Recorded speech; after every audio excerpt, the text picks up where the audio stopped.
Y bien, licenciada, también tenemos otra consulta.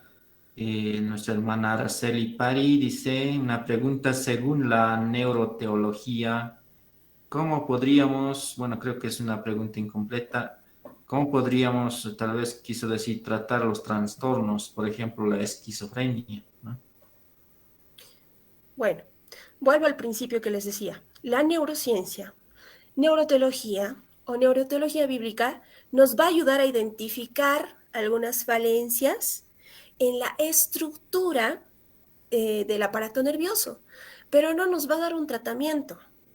El tratamiento ya lo va a hacer alguien que hace terapias, alguien que hace psicoanálisis tal vez, un experto en la materia, pero nos va a ayudar a identificar. Y al nosotros identificar esta falencia en la estructura, vamos a poder acudir a algún tipo de ayuda o quién sabe nosotros mismos podamos solventar.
Ok, muy buenas noches, estimados hermanos, hermanas, estimados pastores, líderes que están uniéndose a esta transmisión. Nuevamente estamos agradecidos a Dios por este tiempo que estamos teniendo la oportunidad de poder aprender mucho más acerca de la palabra de Dios, acerca de la historia de la iglesia, acerca de todos los temas que como cristianos debemos conocer, tanto académicamente como espiritualmente, que nos ayuda a crecer, ¿no?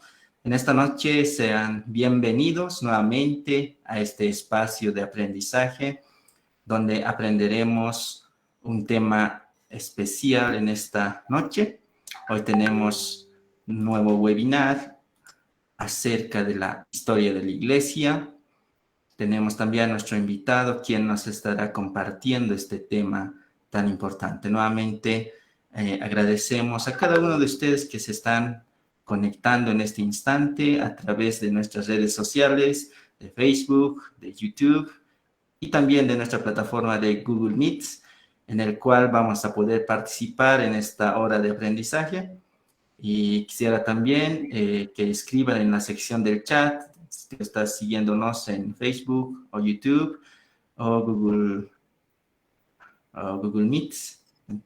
Tú puedes escribir desde dónde nos estás siguiendo, desde dónde nos estás viendo, y queremos enviarte también un saludo hasta el lugar donde tú estás siguiéndonos esta transmisión en vivo, y los que están todavía en camino del trabajo a casa o desde cualquier otro punto del mundo nos están sintonizando, tengan la bienvenida a este encuentro, ¿no? A este webinar.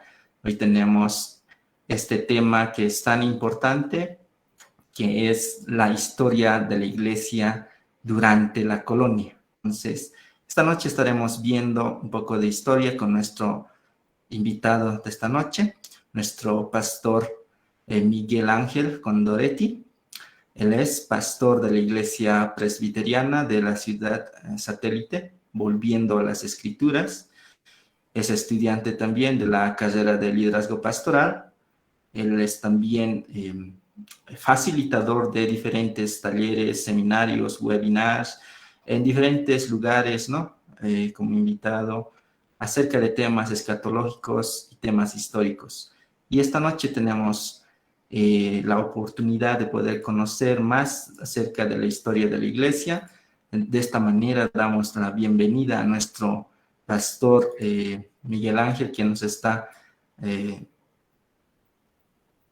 nos va a compartir este tema tan importante, ¿no? Es nuestro facilitador. Adelante, estimado hermano pastor Miguel.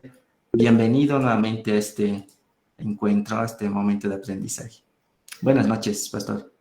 Bueno, una vez más, muy buenas noches, licenciado. Buenas noches a todos los presentes. Bueno, ya estamos listos una vez más para navegar en la historia de la iglesia, ¿no? No sé si ya podemos comenzar tal vez con una oración. Sí, hermano, podemos iniciar con una oración para dirigirnos, pastor, por favor. Claro que sí. Bueno, vamos a encomendar al Señor este momento, que sirva de aprendizaje y que el Señor sea glorificado en todo esto, ¿no? Amén. Señor Dios Todopoderoso, en Cristo Jesús, te agradecemos por este espacio que nos brindas para seguir estudiando, seguir preparándonos a fin de ser mejores ministros, siervos tuyos, Señor. Padre, ayúdanos en esta noche a comprender algunos aspectos históricos que se van a abordar.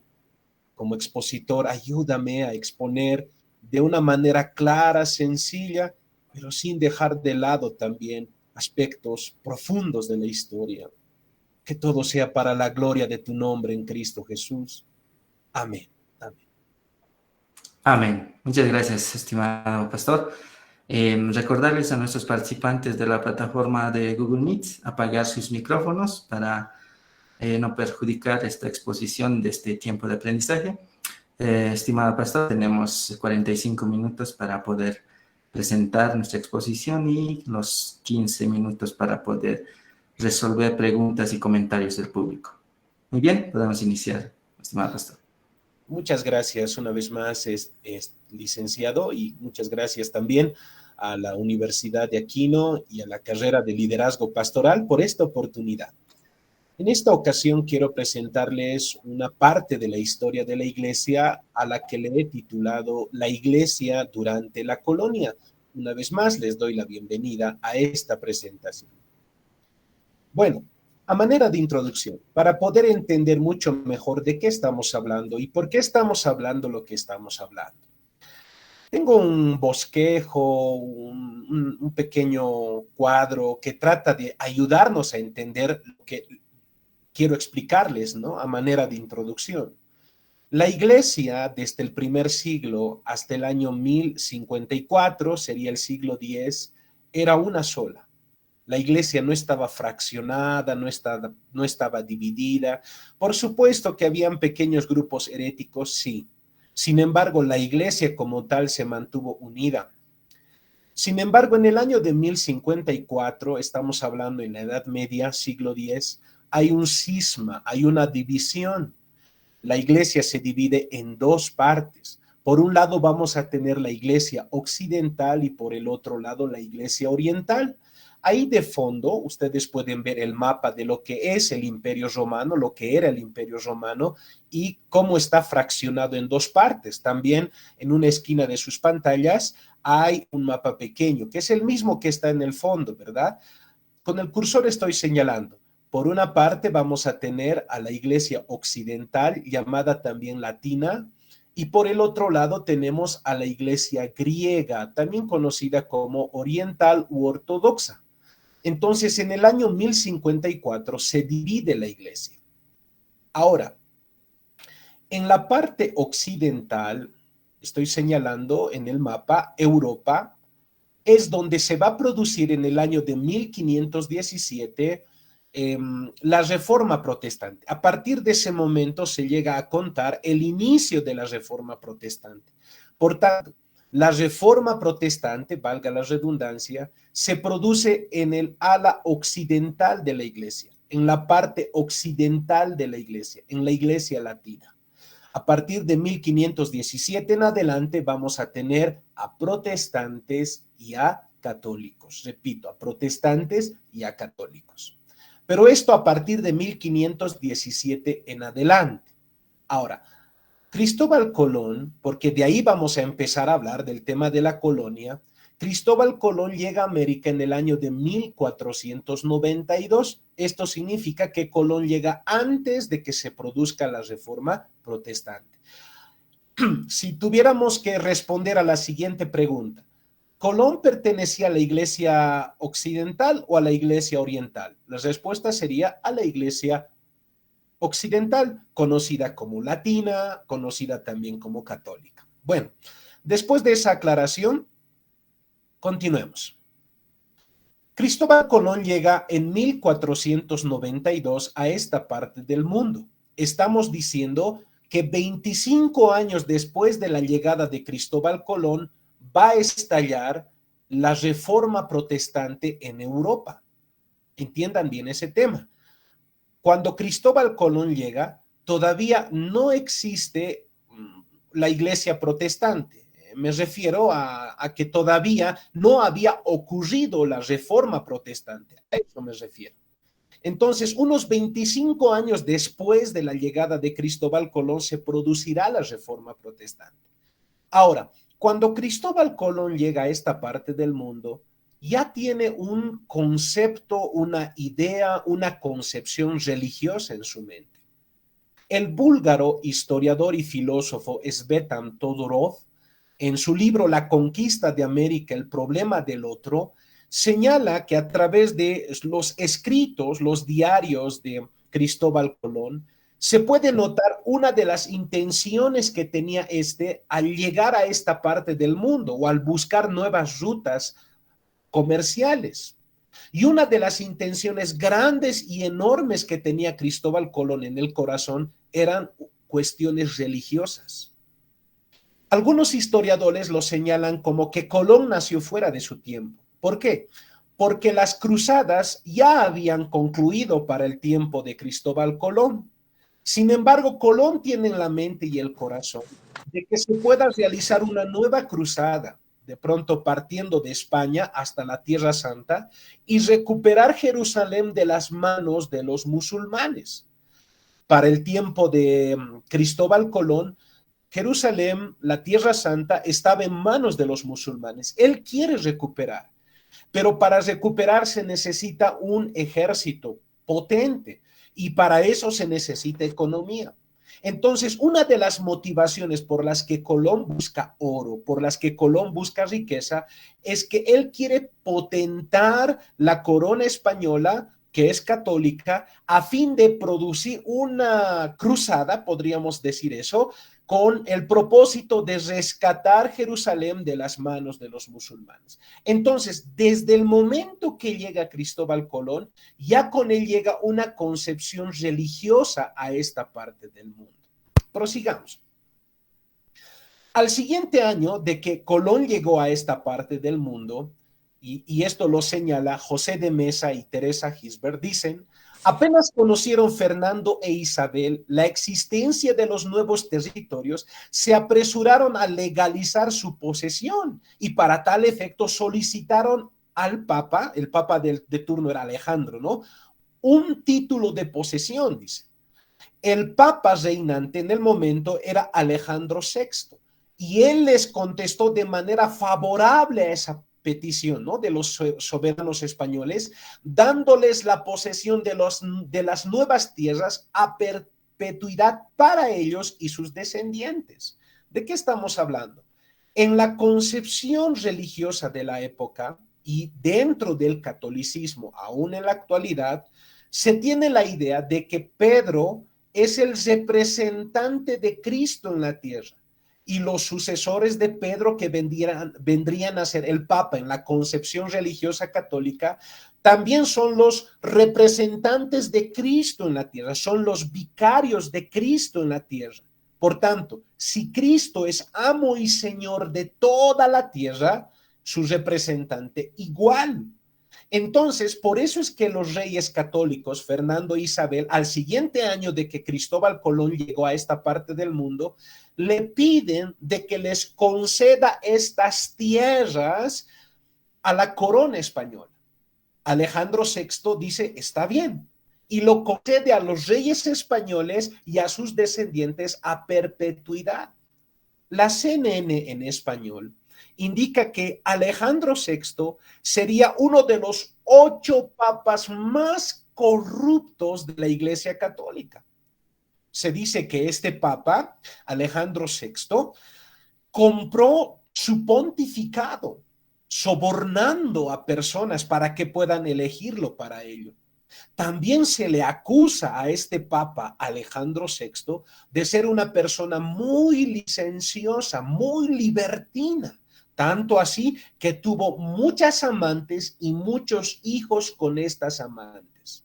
Entonces, este papa les concede a la corona española y a los españoles las tierras americanas que habían descubierto a partir de 1492 con Colón. Y en 1493 se les concede a la corona española estos territorios, pero con una condicionante. ¿Cuál era la condicionante? Que enviaran hombres instruidos y temerosos de Dios para evangelizar a los naturales. También encontré una información en La Razón, el periódico La Razón, del domingo 7 de enero de 1951. Esta es una investigación de Felipe López Méndez. Felipe López Méndez, así parafraseando sus palabras, dice: este papa les pide, está bien, voy a parafrasear sus palabras, está bien, les voy a conceder, como representante de Cristo, les voy a conceder las tierras que han sido descubiertas por ustedes, pero ustedes tienen que enviar personas preparadas, personas sabias, doctos, para instruirlos en la fe católica a los habitantes de esa tierra. Bueno, pasamos al siguiente cuadro. ¿Será que ocurrió así como el Papa había pedido a la corona española? La respuesta la vamos a tener en el libro La lucha española por la justicia en la conquista de América del historiador Lewis Hunk. Lewis Hunk dice en su libro: porque las gentes pasaron al nuevo mundo en aquellos primeros años, solían ser ex soldados licenciosos, o nobles arruinados, aventureros o presidiarios. Incluso se indultaba de la pena a criminales de toda la haya que estuvieran dispuestos a servir en las Indias. Este historiador nos está respondiendo que las primeras generaciones de españoles que llegaron a esta parte del mundo no necesariamente era gente como había pedido el Papa Alejandro VI, sino eran incluso expresidiarios o criminales que para purgar su culpa venían a esta parte del mundo. Bartolomé de las Casas, un sacerdote, un clérigo, señala en este mismo libro, ¿no? Es citado Bartolomé de las Casas en este libro, dice: en aquellos primeros días podía verse cualquier gentuza azotada o desorejada en Castilla, señoreando sobre los caciques indígenas. En otras palabras, en Castilla, en España, para que se comprenda, eran personas que no tenían ningún tipo de rango en la sociedad allá en España, pero venían aquí y sometían a los indígenas. Entonces, ¿qué tipo de gente había llegado inicialmente a esta parte del mundo? Personas, como dice, ex soldados licenciosos, nobles arruinados, aventureros o presidiarios, criminales habían llegado a esta parte del mundo. Por tanto, la evangelización no era su prioridad, sino ellos tenían una prioridad de enriquecerse a toda costa. Y esto, y para esto, y por esto, causaron desmanes entre los indígenas. Los golpeaban, los mataban, les cortaban las narices, les cortaban los pabellones de las orejas, les mutilaban las manos o los quemaban los pies. O sea, realmente era un cuadro espeluznante el que se vivía en ese tiempo. Pasamos al siguiente cuadro. 15 religiosos dominicos llegaron a esta parte del mundo en el año de 1510. Cuando decimos 1510, estamos diciendo a 19 años de la llegada de Colón y a 6 años antes de la Reforma Protestante. Hermanos, 6 años faltaban para que estalle la Reforma Protestante en Europa. Por tanto, los que vinieron a esta parte del mundo son católicos. Entonces, 15 religiosos dominicos llegaron en el año de 1510 y observaron cómo los indígenas, los nativos, eran explotados, eran maltratados, eran abusados en todo sentido de la palabra, incluso en el aspecto sexual. Las mujeres indígenas eran violadas por gente española que decía profesar el cristianismo. Algo que en Todorov encontramos en el libro de Todorov es un dato muy interesante y triste a la vez. Alguien le preguntó a un nativo: ¿ya eres cristiano? Él dijo: me falta poquito para ser cristiano, porque ya estoy aprendiendo a mentir.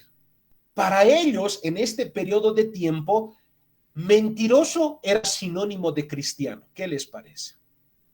Volviendo al tema, entonces se levantó un clérigo llamado Fray Antonio de Montesinos. Este Fray Antonio de Montesinos, en el año de 1511, casi un año después de que él llegó a esta parte del mundo, va a elevar su voz en un sermón que va a hacer eco en España. En parte del sermón, él dijo: ¿estos no son hombres? Porque algunos incluso no los consideraban hombres a los indígenas. Otra pregunta retórica que les hace: ¿con estos no se debe guardar y cumplir los preceptos de caridad y de la justicia?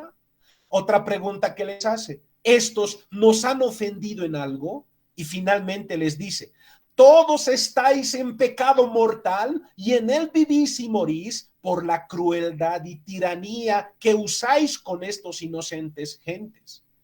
Entonces, aquí estamos viendo ya el papel de la iglesia occidental, latina o católica, como usted quiera llamarlo, unos 6 años antes que se desarrolle la reforma. Están protestando en contra de los abusos que estaban haciendo muchos de los españoles que se autodenominaban cristianos. Pero para sorpresa de muchos quizás, Habían algunos otros clérigos, entre ellos está Fray Antonio él es Montesinos, ¿verdad? Entonces, el otro, estamos hablando de Toribio de Benavente, conocido como Motolinia. Motolinia de alguna manera está en contra de lo que él dice. Y Motolinia dice, él también es otro fray, otro sacerdote, otro clérigo. Dice, bueno, la gente, los indígenas son muy flojos y hay que forzarlos a trabajar.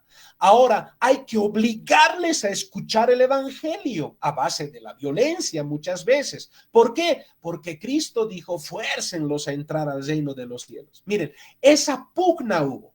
Sin embargo, la voz de Fray Antonio de Montesinos va a hallar respuesta. En el año de 1512, estamos hablando del siguiente año, se van a producir dos documentos. El primer documento se le llama la Ley de Burgos. En esta Ley de Burgos se pretende de que los españoles no sean tan torpes en el trato a los indígenas. Por el otro lado, se va a elaborar el requerimiento, 1512. El requerimiento fue elaborado por el jurista español Juan López de Palacios Rubios, 20 años después de la llegada de Cristóbal Colón y 5 años antes de la Reforma Protestante. Si alguien hasta aquí pregunta, ¿pero dónde están los protestantes? Todavía falta 5 años para que se produzca la Reforma en Europa. ¿Qué es el requerimiento? Se los voy a parafrasear, porque este documento voy a pasárselos por WhatsApp, pero se los parafraseo. Requerimiento, como su nombre lo indica, es un documento que debía ser leído en voz alta a pueblos indígenas, usando de pronto algún intérprete. Y en ese documento se exigía, se pedía de que esos pueblos a los que se les está leyendo el requerimiento, uno, acepten la autoridad del Papa como representante de Cristo. Dos, acepten la autoridad de los reyes españoles. Tres, abracen el evangelio de buena gana. Entonces, cuando los conquistadores españoles católicos llegaban a algunas regiones de estas partes del mundo, ellos leían el requerimiento. Si las personas obedecían fielmente y aceptaban fielmente la autoridad del Papa, aceptaban la autoridad de los reyes españoles, entonces el trato era un poco distinto. Pero si ellos no aceptaban, el trato era con ellos cruel. Voy a leer un poquito del dice, y si así no lo hicieseis, o en ello maliciosamente pusieseis dilación, os certifico que con la ayuda de Dios, nosotros entraremos poderosamente contra vosotros y os haremos guerra por todas partes y maneras que pudiéramos.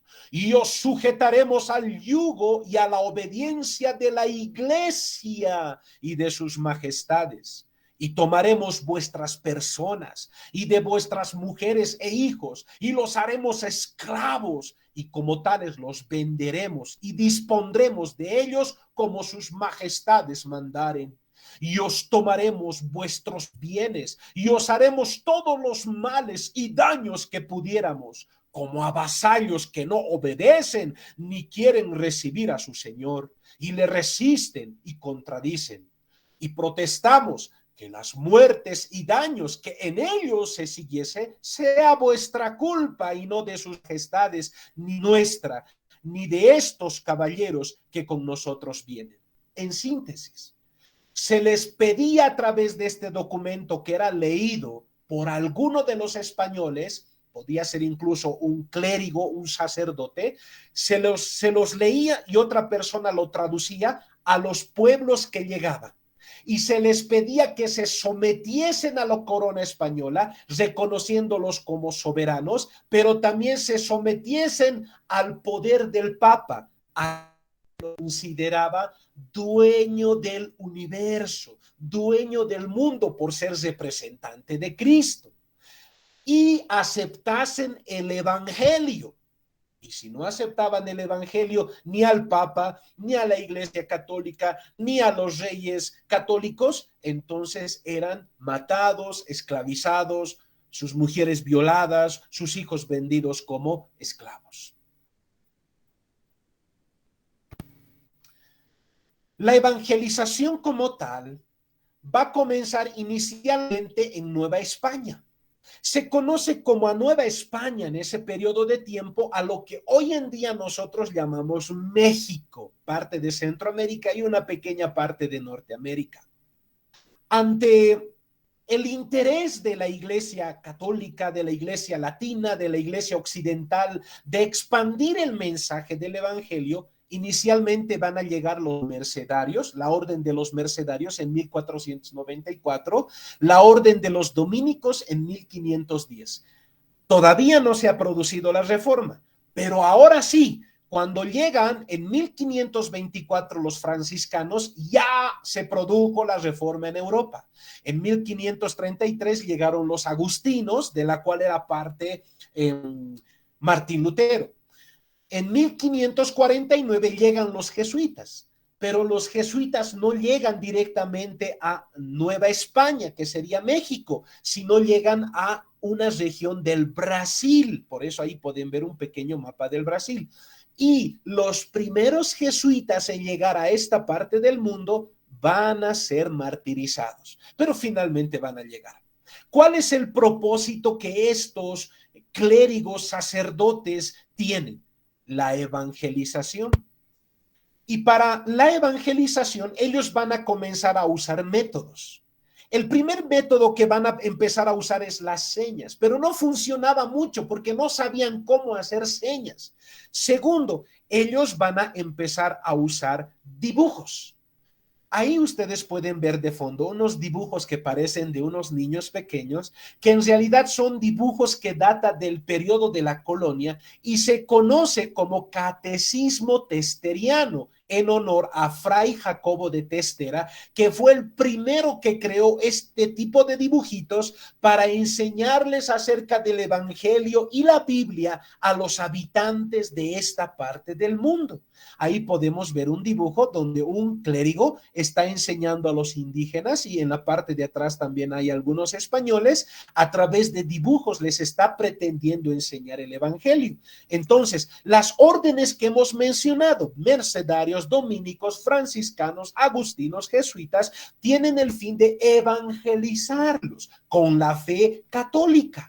Y lo hacen a través de ciertos métodos. Y uno de esos métodos es el catecismo testeriano, que consistía de dibujitos. Pero más adelante, los católicos, con sus diferentes órdenes, van a aprender el idioma de los nativos y van a comenzar a hacer diccionarios o escribir libros en la lengua de estos nativos, crear la gramática de estos nativos para luego poderles enseñar en su propio idioma. Ahora sí aparecen los protestantes. Los protestantes en el Nuevo Mundo aparecen en el año de 1528, es decir, 36 años después de la llegada de Colón a América. Recién vamos a tener un grupo de protestantes en esta parte del mundo. 11 años después del inicio de la Reforma, vamos a tener inicialmente a luteranos. El misionero e historiador Wilton Nelson dice: Carlos V tenía una deuda con la casa bancaria de Welser en Augsburgo, Alemania, ¿no? En pago, entregó a esta casa la conquista de la parte occidental de Venezuela. Ahí hacemos una pausa. Los datos que hemos recolectado hasta aquí nos indican que los primeros protestantes que llegaron a esta parte del mundo fueron luteranos y llegaron a Venezuela. Continúo con mi lectura. Entre los alemanes que llegaron para este fin, hubo algunos luteranos. Entre ellos se destacaron el gobernador de la colonia, Ambrosio Alfinger, el vicegobernador Nicolás Ferderman, cuyos padres fueron firmantes de la Confesión de Augsburgo. Entonces, los primeros que fueron llegando, hablando de los protestantes, los primeros que fueron llegando a esta parte del mundo fueron alemanes, fueron luteranos en el año de 1528. 36 años después de la llegada de Colón y a 11 años del inicio de la Reforma. Wilton Nelson continúa diciendo, según el historiador luterano Lars Qualben, en su libro An History of the Christian Church, en la página 415 dice, por el año 1532, toda la colonia había aceptado la fe luterana. Entonces, de acuerdo a este historiador, en 1532, toda esa colonia alemana en Venezuela había aceptado la fe protestante, más exactamente la luterana. Aunque más adelante, por alguna situación, no se encontraron más rastros de esa colonia.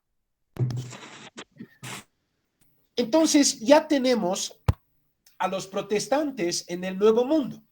Ahora vamos a hablar un poquito más del lugar donde nosotros vivimos, que anteriormente era conocido también como Alto Perú.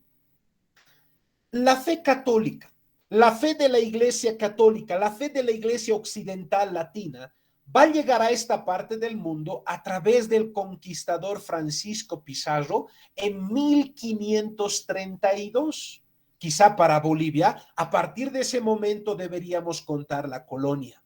Estamos hablando 40 años después de la llegada de Colón y 15 años después de la Reforma. En 1532, el conquistador Francisco Pizarro, con una fe católica, acompañado del dominico Vicente de Valverde y con un intérprete, aparecen en esta parte del mundo para entrevistarse con el Inca Atahualpa. En ese periodo de tiempo había como una guerra civil entre dos hermanos por tener la hegemonía del imperio. Y había como una especie de mito o leyenda entre los incas. Era que un día Viracocha iba a retornar del mar. Viracocha iba a llegar vestido de oro y de plata. Tenía ojos azules o verdes y una barba frondosa. Cuando los españoles llegaron a esta parte del mundo y Atahualpa se enteró de ellos, de alguna manera al inicio él pensó que esto era un buen presagio para él, que de alguna manera pensó que Viracocha había retornado. Parece que esto aprovechó Francisco Pizarro. Ellos se encontraron en Cajamarca. Ahora, Francisco Pizarro iba acompañado con un dominico, Vicente de Valverde. Y este dominico, a través de un intérprete, le leyó a Atahualpa el requerimiento. Les he mencionado acerca del requerimiento, ¿verdad? Que tienen que someterse a la corona española, tienen que aceptar la autoridad del Papa, tienen que aceptar el Evangelio, caso contrario van a ser exterminados. Después de la lectura del requerimiento, el clérigo Vicente de Valverde se va a acercar al Inca Atahualpa y le va a dar un brevario. Algunos dicen que le dio la Biblia y que Atahualpa votó la Biblia, pero otros historiadores señalan que fue un brevario, no una Biblia. Entonces, el brevario consiste en oraciones, en salmos y algunos pasajes bíblicos. Y le dijo que en ese libro se encontraba el Dios verdadero. Atahualpa agarra, mira arriba, abajo y no entiende y lo tira. Y una vez que lo tira, el cura Valverde grita, ¡por Santiago! Ese era un grito de guerra.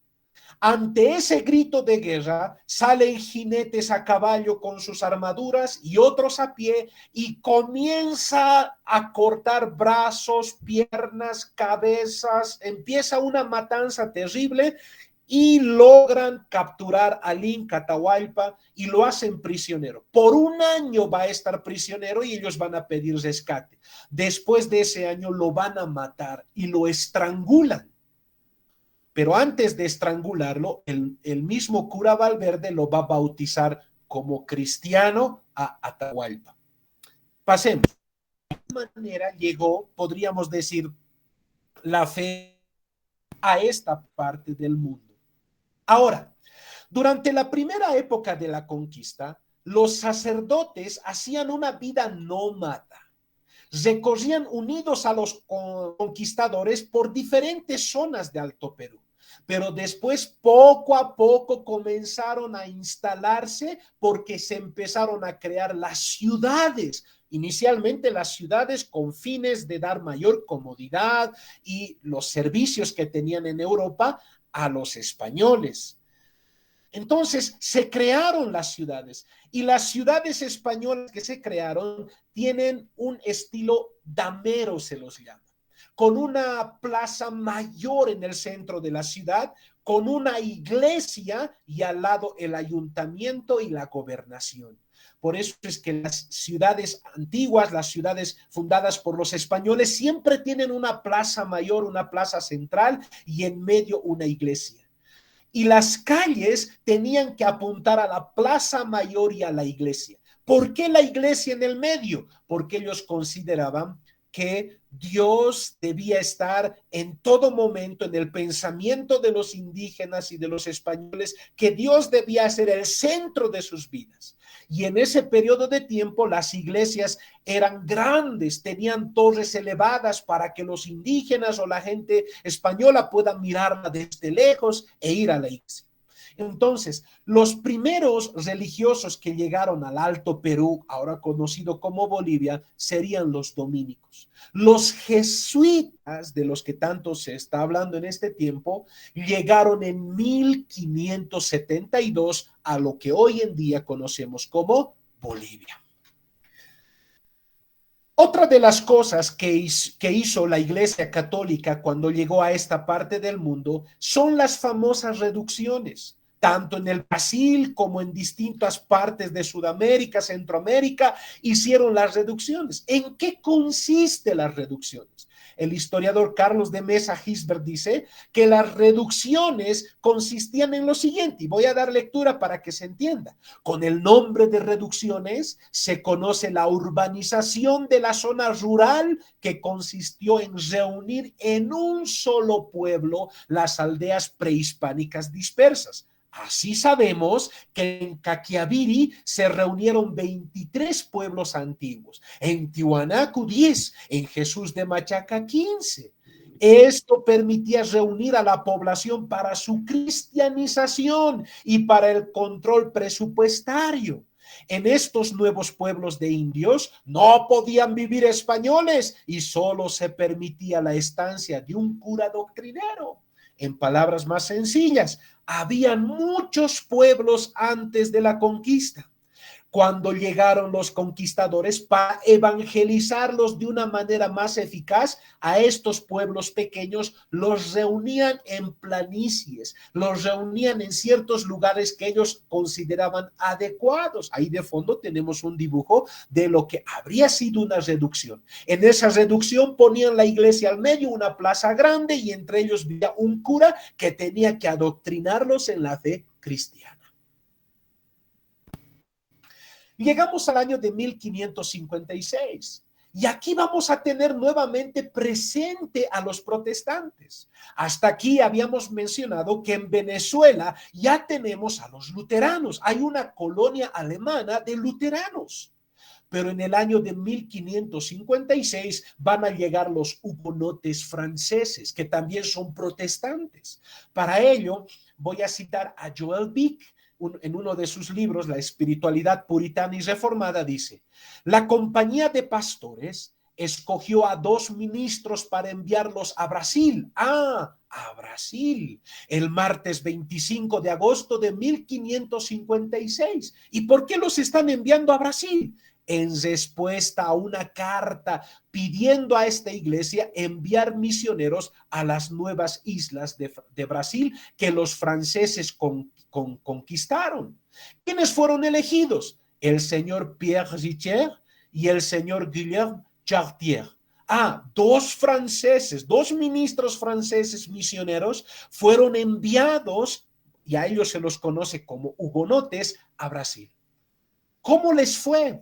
Aquí mismo dice: la obra con los indios en Brasil no fue bien.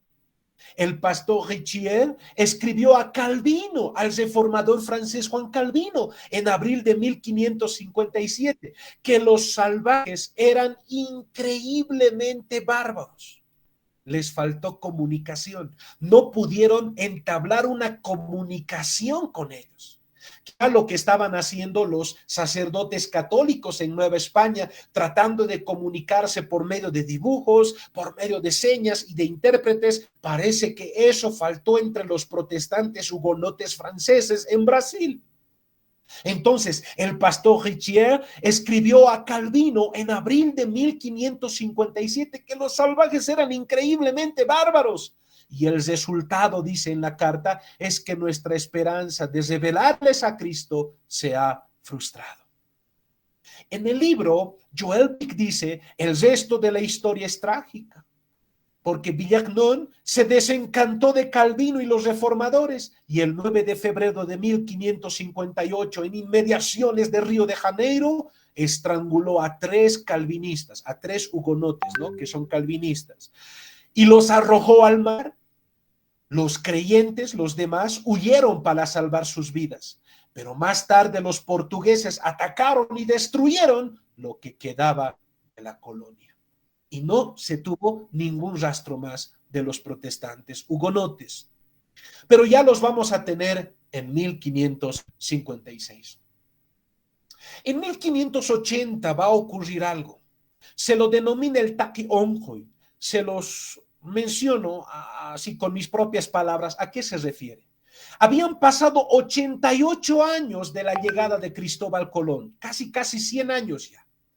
La juventud de indígenas, de muchos indígenas que rechazaban el cristianismo, se levantaron desde Arequipa, el Cusco, Chuquisaca, La Paz, y comenzaron a hacer bailes ceremoniales. Por eso pueden ver algunas figuras, dibujos de personas bailando. Los jóvenes empezaron a bailar consumiendo ciertas sustancias, invocaban a sus dioses, invocaban a sus huacas, ¿no?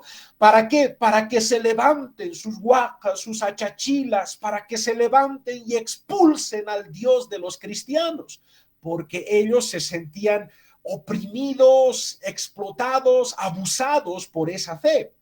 Entonces, en el año de 1580 hubo un levantamiento de muchos jóvenes, pero no fue un levantamiento militar, sino fue un levantamiento ceremonial, fue un levantamiento de invocación a sus divinidades, a sus deidades. Se conoce como el Taqui-Onjoy.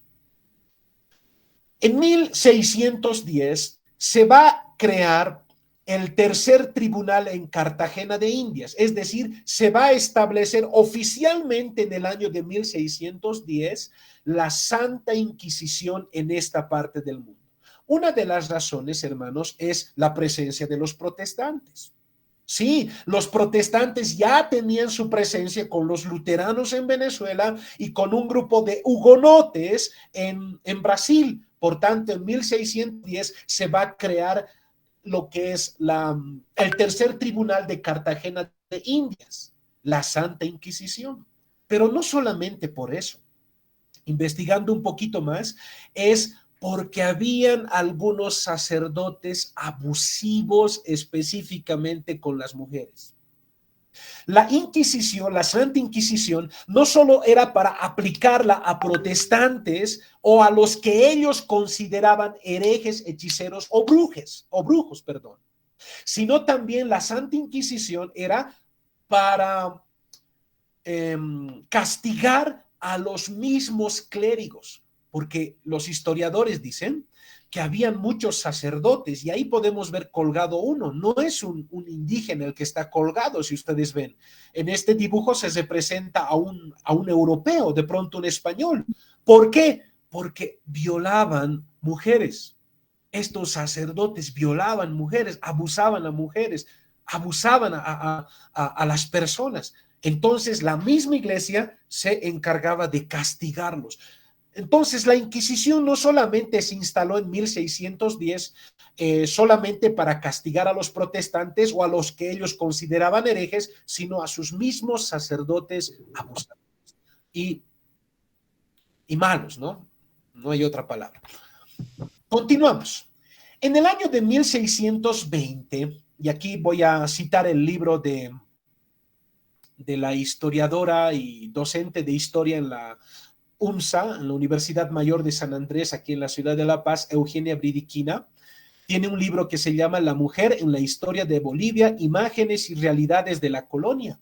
Dice que durante el tiempo de la colonia, al principio no habían muchas mujeres que querían venir a esta parte del mundo, pero poco a poco las riquezas fueron llamando no solamente ya individuos particulares, sino familias enteras fueron viniendo a esta parte del mundo, mucho más cuando se enteraron del famoso Cerro Rico, ¿no? El Cerro Rico de Potosí.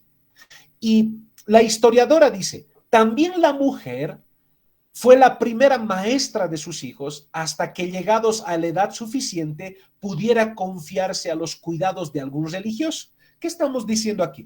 Que la labor de los religiosos, específicamente de la parte del catolicismo, no solamente era evangelizar en la fe católica, sino también ellos se dedicaban a la instrucción y a la educación de los hijos de los españoles. Y es probable que a eso hace referencia este corte de periódico. Este periódico es La República de 1925, cuando Bolivia cumplió 100 años como república. Dice, en Potosí era el venerable jesuita padre Diego Álvarez de Paz, el que por los años de 1620 lustró con su ciencia y admiró con sus virtudes a los habitantes de Villa Imperial. Puede ser que él era uno de los maestros que se dedicaba a enseñar a niños, puede ser. Pero una labor que también hizo la Iglesia Católica, la Iglesia Occidental en esta parte del mundo, es fundar colegios, fundar universidades. Fundaron la Universidad de San Marcos en Lima, inicialmente el Colegio Santiago en lo que es Chuquisaca por hoy, y luego la Universidad Francisco Javier. Esas universidades no solo servían para los españoles y los clérigos, sino también tenían fines evangelísticos. En el siguiente cuadro vamos a tener nuevamente la presencia de los protestantes. En 1624, es decir, a 132 años de la llegada de Colón y a 107 años de la Reforma Protestante, van a llegar los holandeses protestantes, a quienes se los etiqueta como reformados. Entonces, los holandeses protestantes dominarán la parte nordeste de Brasil, más exactamente Pernambuco. Mira, hacemos una retroalimentación en cuanto al protestantismo. Inicialmente los vamos a tener en Venezuela con los luteranos, vamos a tener un grupo en Brasil de hugonotes franceses, pero ahora también tenemos holandeses. ¿Y dónde? En Brasil. Y dice, la colonizaron y establecieron allí la iglesia reformada, la cual inició una obra misionera. La colonia de reformados holandeses duró 30 años, después de los cuales los portugueses reconquistaron su tierra perdida y quedaron solo reliquias arquitectónicas, pero no religiosas de esa colonia.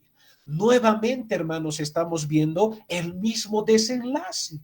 ¿Por qué será? Sería bueno que tengamos alguna reflexión a través de esta enseñanza, porque vamos a tener a los luteranos en Venezuela, pero finalmente como que se diluye. Vamos a tener a los hugonotes franceses en Brasil y ellos duran poco menos y fracasan en la labor de establecer una iglesia ahí. Tenemos ahora a los holandeses, aunque 30 años van a estar presentes, pero finalmente se desvanece esa labor. En el año de 1698 vamos a tener la presencia de presbiterianos en esta parte del mundo. En el año de 1698, 1,200 personas de la Escocia protestante intentaron establecer una colonia en Panamá. Ahora tenemos, otra vez, tenemos a luteranos en Venezuela, tenemos en Brasil a hugonotes, tenemos en Brasil a reformados holandeses y en Panamá vamos a tener como 1,200 personas que provienen de la Escocia protestante, son presbiterianos e intentan establecerse en Panamá. Pero la colonia solo va a durar 2 años y luego va a desaparecer. En mi investigación yo meditaba y decía, ¿qué será lo que ocurrió? Bueno, puede ser que el clima no era el mismo que de Escocia, y es lo más probable. Parece que Escocia, al estar un poco más cerca de el Polo Norte y las tierras nórdicas, es un poco más frío. Y me parece que Panamá, al estar en el centro del Caribe, me parece que es un poco más caluroso. ¿Habrá sido esa la situación? No se tienen mayores registros por ahora. No se tiene más información por ahora. Entonces, estos presbiterianos llegaron unos 206 años después de la llegada de Colón y a 181 años después de la Reforma Protestante.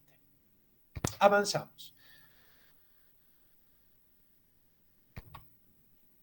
Con este cuadro ya vamos a ir llegando al final y nos preguntamos, ¿y a Bolivia cuándo habrán llegado? No se tiene mucha información. Estamos trabajando en ello, estamos buscando información en ello, pero la información que tenemos por ahora es la que es brindada por el pastor e historiador Eliseo Zúñiga en su libro La Gran Conquista. En el año de 1796, para algunos ya no es la colonia, ya no es el periodo de la colonia. Sin embargo, para la historiadora Eugenia Briquina, todavía se lo podría contabilizar dentro de la colonia.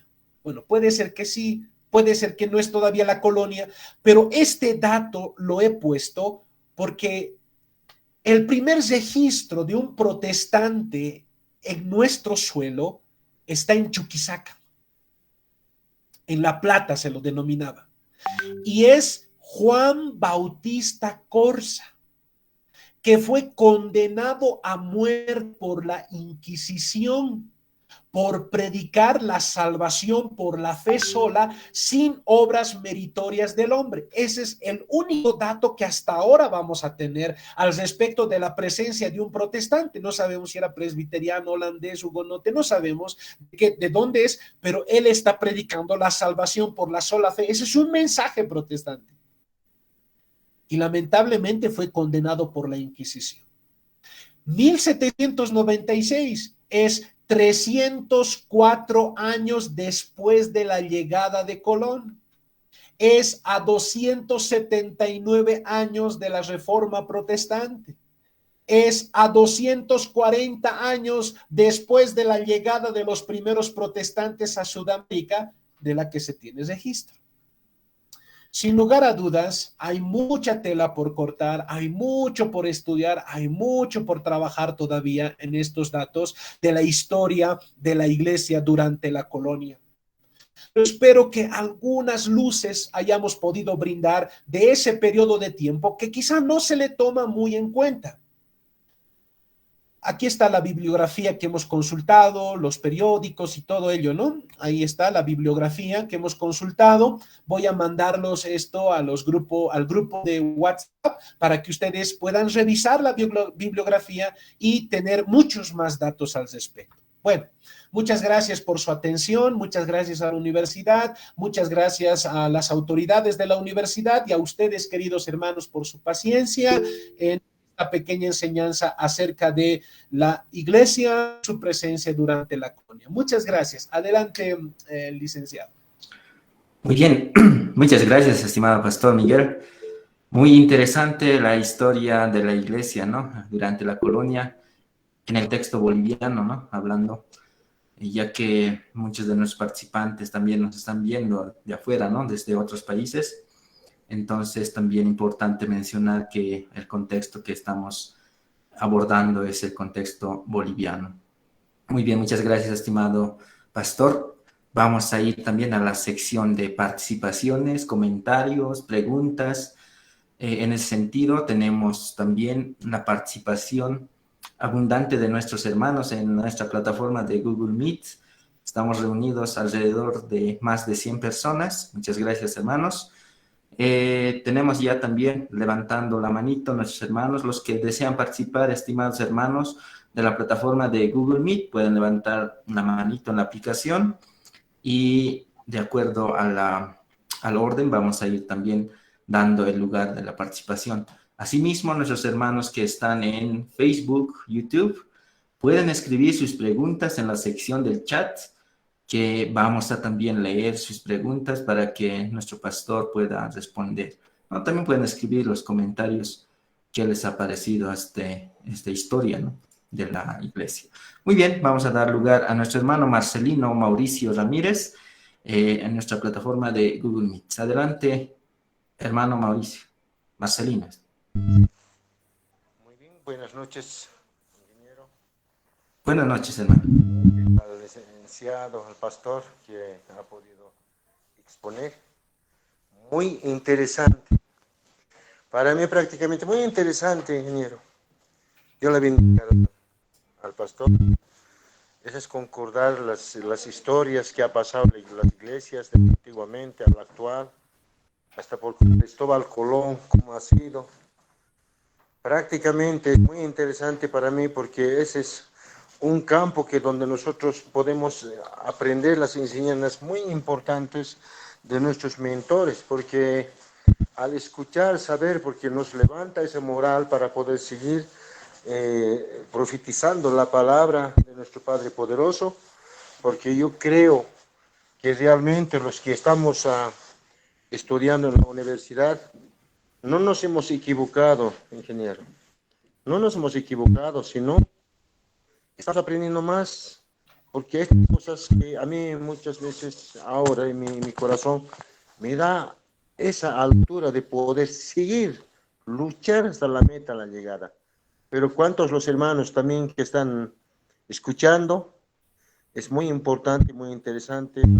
Yo solamente quisiera pedirlo, agradecerlo primero a la universidad, al pastor que nos ha impartido esa enseñanza, Pastor Miguel Condorete, porque yo quiero que tal vez pedirle un favor que nos comparta los diapositivas para poder mejorarnos, porque esas historias son muy importantes de aquel tiempo al actual, que nosotros debemos saber, muchos compañeros de estudio y tal vez los otros oyentes más que están enterándose de esta parte. Muy bonito, muy bueno.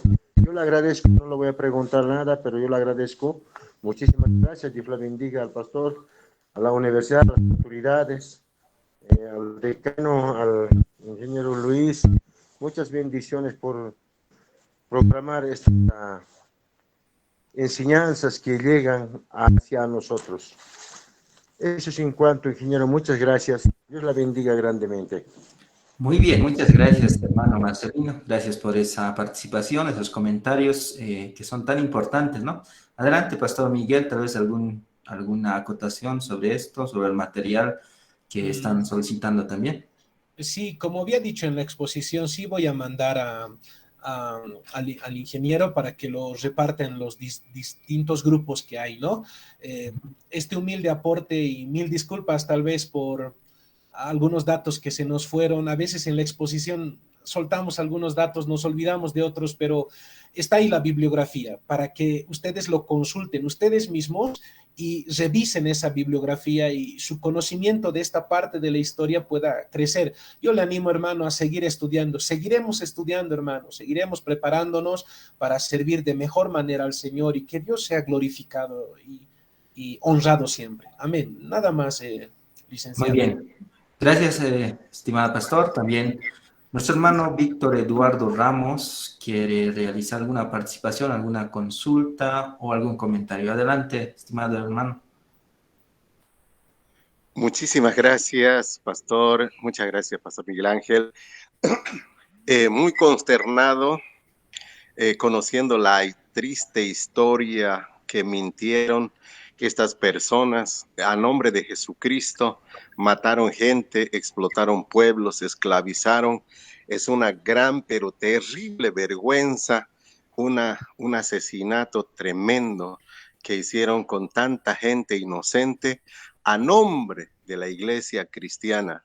Me consterna demasiado el corazón y lamentablemente por eso que ahora los pueblos indígenas que conocen la historia, están conociendo la historia, les están haciendo conocer la verdad. Por eso muchos pueblos indígenas están siendo reacios al evangelio, pero pues el evangelio de ahora ya no es ese evangelio mentiroso y asesino por el cual ellos predicaban, más bien ahora es un evangelio de paz, de amor, de libertad, es un evangelio de salvación y vida eterna. Realmente yo no conocía esta historia y estoy muy consternado cómo estas personas pudieron tomar el nombre del Señor Jesucristo y pudieron esclavizar a tanta gente a nombre de Dios. Es increíble. Bueno, lo que pasa ahora, lo que nos restaría a nosotros como conocedores de verdad, tendríamos que explicar, tendríamos que, no sé, pasar cursillos, tendríamos que plantear algo para poderles explicar a las personas, a los pueblos y decirles cuál es la verdad realmente para que ellos conozcan esto y no sean reacios al amor de Dios, porque en juego está sus vidas, en juego está su salvación y muchas veces por la ignorancia y por el abuso que han hecho muchos hombres, malos hombres, a nombre de Jesucristo, pues han matado y han asesinado la fe de muchos hermanos.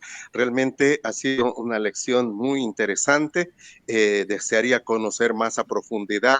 Voy a interiorizarme más porque pues aquí en Trinidad, Beni, hay muchas personas que han sido explotadas. Hay pueblos donde las gentes, donde estos jesuitas y qué sé yo, llegaron, violaron, hicieron muchas cosas. Hay personas entre medio de las etnias que son rubios, son ojos verdes y todo, pero son hijos de estos malos hombres que a nombre de Jesucristo hicieron muchas cosas. Pastores, muchísimas gracias por la información. Este sería mi aporte y como le digo, estoy muy consternado con lo que ha sucedido. Bendiciones. Muy bien, muchas gracias, estimado hermano. Tal vez, Pastor Miguel, algún comentario sobre esto. No, solamente agradecerle al pastor, que también es compañero en el mismo semestre. Gracias por su comentario. Muchas gracias. Muy bien. Muchas gracias, estimados hermanos, por la participación. Tenemos un comentario en Facebook. Rajem Bolivia dice de esta manera: la Inquisición fue específicamente por la no adoración a imágenes y estatuas, con las excusas de ser herejías, brujerías, etc. También más abajo dice: el objetivo de la Iglesia Católica eran políticos y económicos netamente. ¿Qué opinión tiene sobre esto, estimado pastor?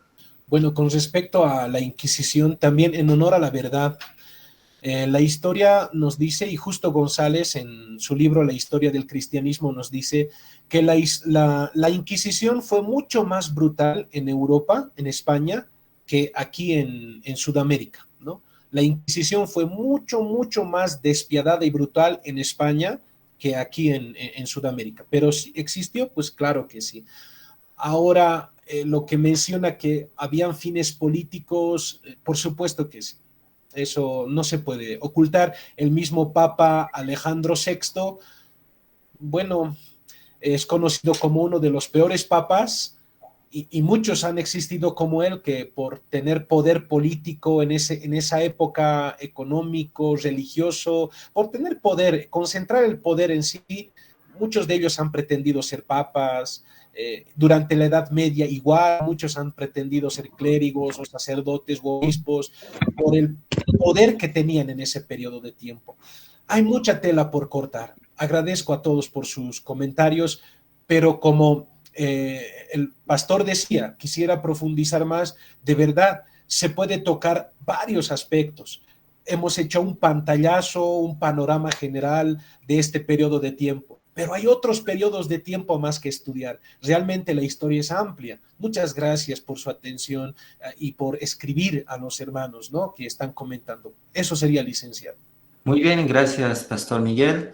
Tenemos una pregunta en la sección de chat de nuestra plataforma de Google Meet. Dice, pregunta nuestro hermano Gregory Sonco, dice, pregunta, tal vez nos podría decir algo sobre los mártires de Mercamaya en Uncía, Potosí, desde donde el catolicismo romano instigó a los pueblos de ese lugar para acabar con ellos, quitándoles la vida, como el hermano Carlo Menses y al misionero Norman Dabbs, de origen candense, dice. Le agradezco muchísimo a nuestro hermano Gregorio por su pregunta y ya ha dado los datos, ¿no? Esos nomás son los datos. Solamente decirle que eso ya no entra en el periodo colonial, sino eso ya entraría durante la República. Vamos a tener la presencia de protestantes mucho más claro durante el periodo de la República, en esta parte del mundo donde vivimos en Bolivia. Y quizás sería muy interesante, muy bonito, el poder realizar en otro periodo de tiempo, en otra época, en otro mes, tal vez, en otros meses que vengan, la historia de la iglesia durante la República, los primeros años específicamente, ¿no? De cómo han ido llegando misioneros. Pero ese hecho sí ha acontecido, ¿no? Y se dice que a los cristianos que estaban ahí los tapiaron y les incendiaron. Ahí dentro mismo los cristianos que estaban los quemaron, ¿no? Hay datos también de los primeros misioneros que llegaron aquí a La Paz, fueron instigados por los curas, los sacerdotes católicos a lincharlos, ¿no? Nosotros aquí en Bolivia entendemos qué significa eso, ¿no? A lincharlos.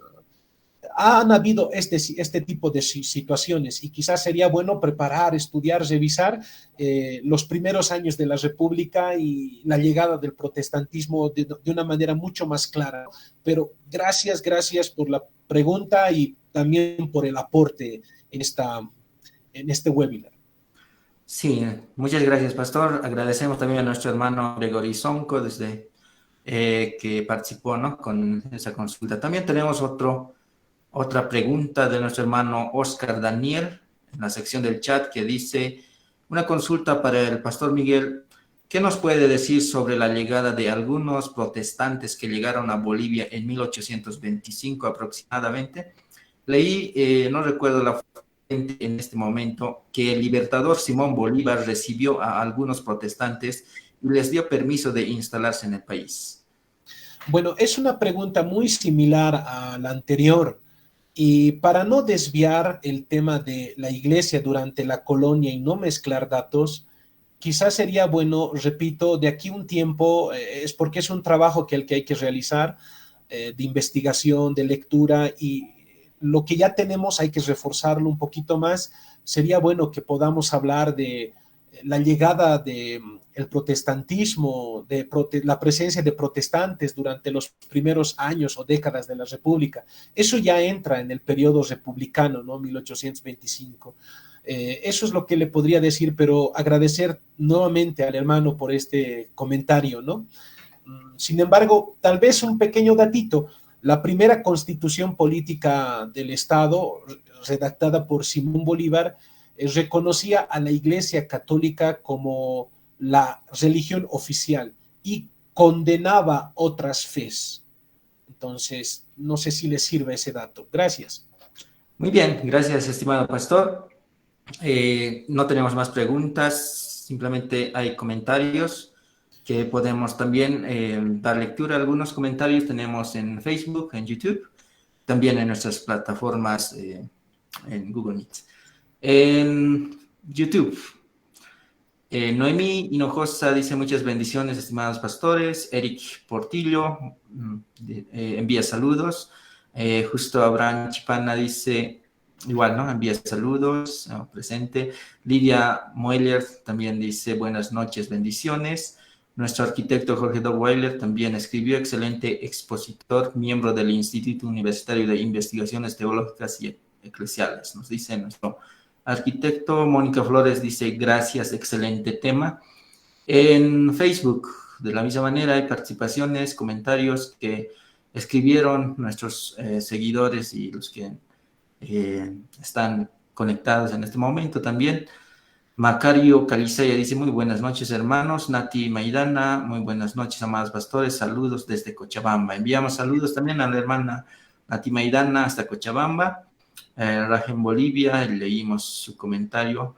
Zulema Tiñini dice, buenas noches, licenciado, muy importante su enseñanza, muy minuciosa su explicación. Dios bendiga su vida. Gracias, dice nuestra hermana Zulema Tiñini. Johnny Apasta dice, bendiciones, gracias por la enseñanza. Nati Maidana dice, muy buena exposición, es muy importante conocer sobre la historia de la iglesia en la colonia y todo lo que pasaron las personas en ese tiempo. Gracias, Pastor Miguel, por enseñar. Dios lo bendiga desde Cochabamba, nos dice Nati Maidana, ¿no? Julio Copana también, Dios le bendiga, nos dice nuestro hermano Pedro Julio Copana. Pastor Miguel Ángel Condoretti, excelente y magistral exposición de la historia. Felicitaciones por la investigación con alto rigor científico y académico.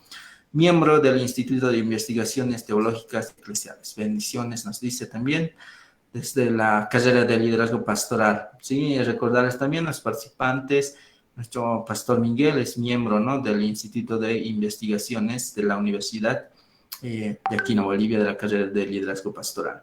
También vamos a dar lectura a algunos mensajes que tenemos en nuestra sección de chat de la plataforma de Google Meet.